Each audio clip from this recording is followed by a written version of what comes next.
एक मोठी बातमी आहे, सविस्तर पाहुयात। लाडकी बहीण योजनेसाठी पुन्हा एकदा राज्य शासनाने सामाजिक न्याय विभागाचे 344.74 कोटी रुपये वळवलेले आहेत। लाभार्थी महिलांना हप्ता देण्यासाठी ही रक्कम महिला आणि बाल कल्याण विभागाच्या खात्यात वळती करण्यात आली आहे। राज्य शासनाने या संदर्भातील शासन निर्णय सुद्धा जारी केला। मुख्यमंत्री झालो तेव्हा जेवढा आनंद होता त्यापेक्षा कितीतरी पटीने आनंद आज मला होतोय, कारण माझ्या लाखो करोडो महिला भगिनी यांच्या खात्यात पैसे जात आहेत। आणि म्हणूनच मी आपल्याला एवढं सांगतो, मी काल माहिती घेतली, काही बहिणींच्या खात्यात 100-150 रुपये होते, काही बहिणींच्या खात्यात 1 रुपया होता। आता हे 3000 मिळाल्यामुळे 3001 रुपया एवढी मोठी रक्कम त्यांच्या खात्यात जमा झाली। हे समाधान आहे, हे समाधान आहे।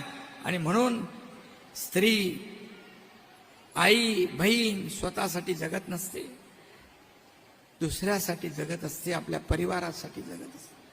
त्यागाचं प्रतीक आहे, त्यागाचं मूर्तिमंत उदाहरण आहे।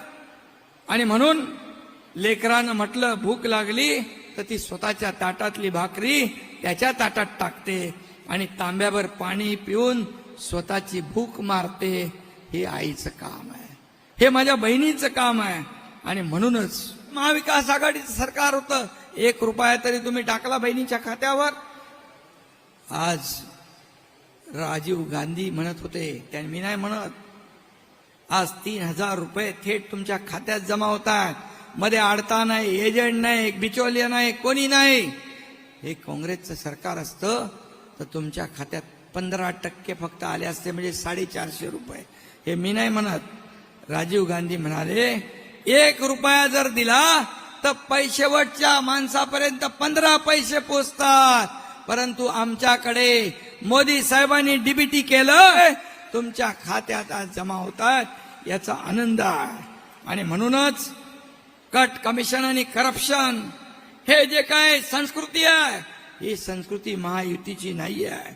आणि म्हणून 100% रक्कम ही तुमच्या खात्यात जमा होईल, एवढंच मी या प्रसंगी आपल्याला सांगतो।